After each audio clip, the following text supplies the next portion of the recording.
my favorite parts of working at Goodwill is that I get to dress up all month long. Last year I did this pop art zombie look and everybody loved it. If you're looking for something a little more kid-friendly or different from the typical zombie look, this is for you.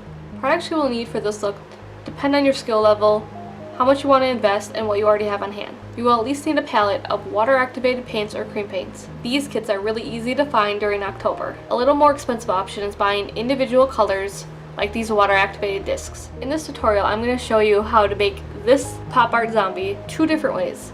On this side of my face is the more basic, just using water-activated paints, no eyeshadows, minimal details, more beginner-friendly. On this side of my face is water-activated paint and eyeshadows. I feel like this side isn't that much harder to do and it adds a lot more depth and detail and it just looks a lot cooler.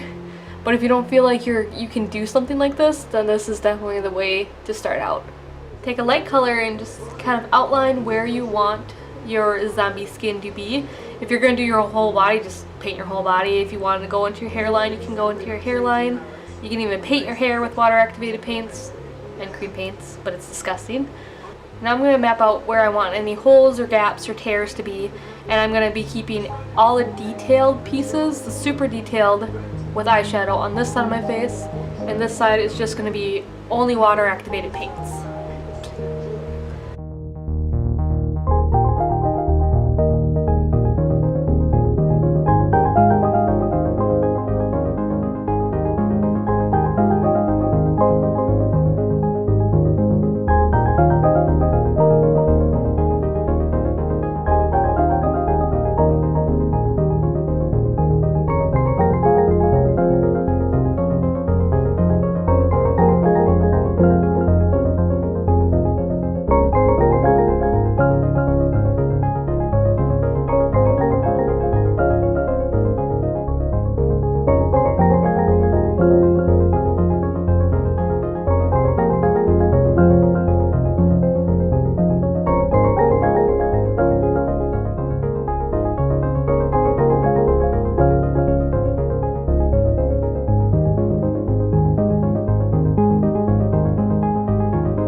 Now that you have your base coat down of your zombie skin, you can start filling in any of these other areas with whatever colors you want.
Now that you have your base coat down for all of the skin and the peely parts, it's time to start adding in the detail. I know right now it doesn't look like anything much, but I promise you, after the next couple steps, it will be looking much better.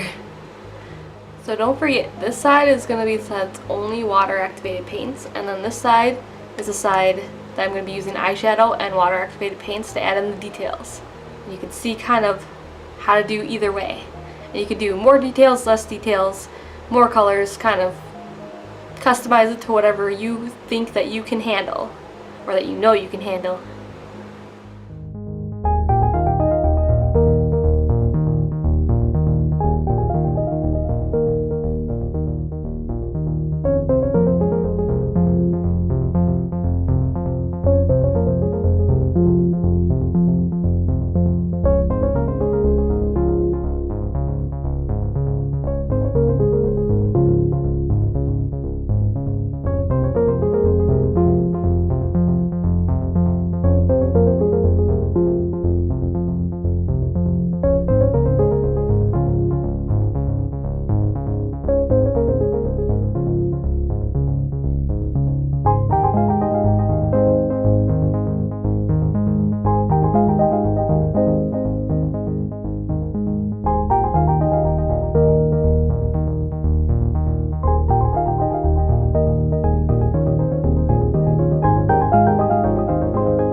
Now that you're done with the water activated paint, it is time for eyeshadow. I lied, I'm using eyeshadow on this eye. just because water activated paint doesn't feel the greatest on the eye, and you probably shouldn't be putting it this close to your eye. So the eyeshadow just helps kind of blend that all in.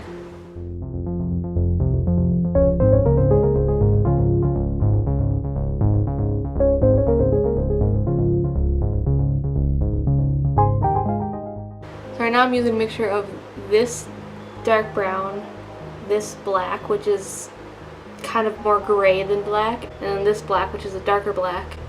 I'm just kind of using that to go along all the areas that I want shadowed in. For the areas where that would have the darkest shadows, right around here, in this area, in the inner corner, under this flap of skin, and on back here it'll be the same thing, and then down in here, you want to use your darkest eyeshadow of whatever you have, and kind of build it with the dark brown and then the black, just kind of help it be more realistic. And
so this is my little tutorial on how to make a quick pop art zombie.